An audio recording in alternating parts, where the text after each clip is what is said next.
All right, this is gonna be a fun experiment in ADHD survival. We got lights, 2 kinds of music. All right, how are y'all doing tonight? I don't know if you heard, but Governor Stitt, governor, using that term loosely, he declared November to be Family Month. Yeah, because fuck Native American Heritage Month, am I right? And so him and his wife, they, made a post about it, and they were like, sit your family down for dinner and all that. And I was like, yeah, no, I'll do that. I'll get my kids together and sit them down for dinner. But I wish I could do that, but I had them all aborted. No, I'm just joshing there. I'm saying that so I don't go to jail. But I actually am planning an abortion currently. Woo! Thank you. It's okay. I'm not pregnant. It's Oklahoma, so you gotta start early. Am I right? No. I did gain a little weight though, so I'm like self-conscious about people asking if I'm pregnant. But girl math, we love girl math, because, even though I haven't really been working out this year, 20 of the pounds I gained, 15 of it's muscle. I just know it. I just know it. I love girl math.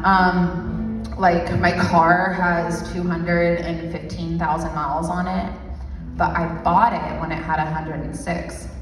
So by girl math, my car only has 109,000 miles on it. Yeah. Who's in therapy? Anybody in therapy? Yay, we love therapy. Who does psychedelics because it's cheaper and more accessible? Yeah. We know this guy is.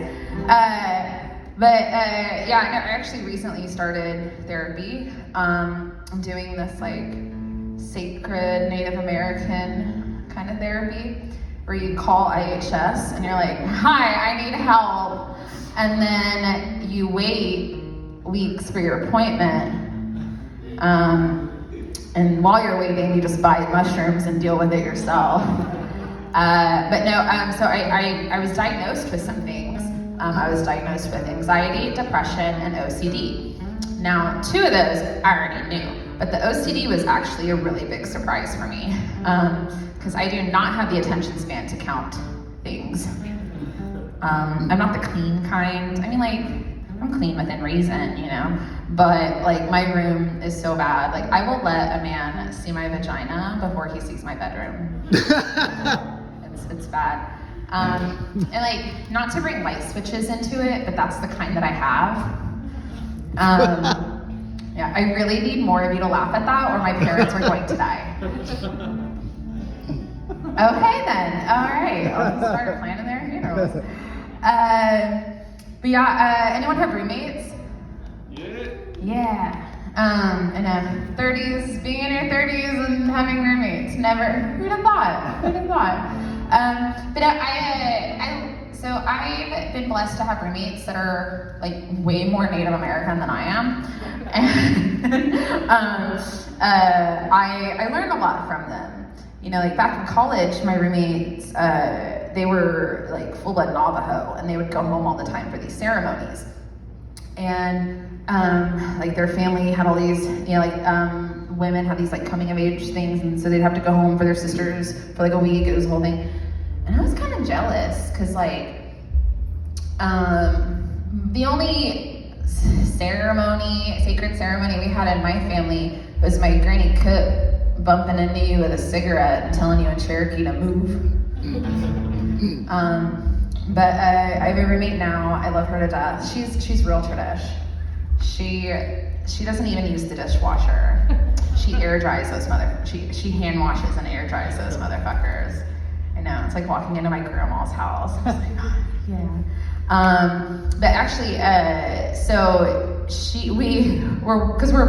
We've been working on a chore chart, and we both have our chores. And so I texted her and I was like, hey, I got the kitchen, would you mind doing the floors? And she was like, yeah. And then I guess she got home late, and then she texted me, and she was like, hey, I can't sweep at night, but I'll get it tomorrow. And I was like, oh, is that like a thing? And she's like, yeah, it's a Creek thing. And I was like, oh, okay, yeah, no, like respect. I totally respect that, like love that, set your boundaries, girl. But then she said it again the next day. And then the next, and she's like, I'm sorry, I keep getting home late from work, and it's already night, you know, you can't sweep, you can't whistle. And he's like, I don't know. I'm getting a little skeptical here. But I was a little nervous about having a roommate move in, because I have some roommate trauma. And anyone have roommate trauma? Yeah. Whoa. Yeah, I've been bullied. I've had shit stolen, and then found out that they pawned it off, but I was framed for stealing it. I had a roommate in college that one night I came downstairs and he's watching Into the Wild and cleaning his gun. No. Yeah, just eyes black. I don't know what he was on his. You know when someone's eyes are like black. Cleaning his gun, watching Into the Wild.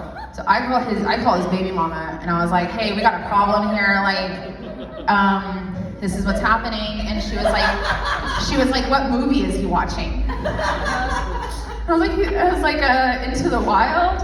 She's like, yeah, take his gun. I know, I loved that movie. So I did, and I still have it to this day.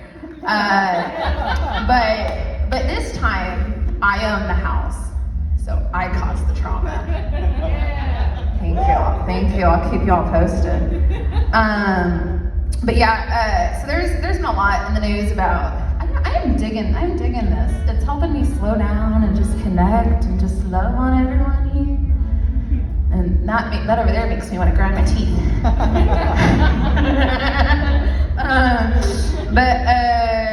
Oh yeah, so there's been a lot in the news lately about like pretendians. It's a thing, and I just I feel I'm very confident in my identity as an Indigenous woman.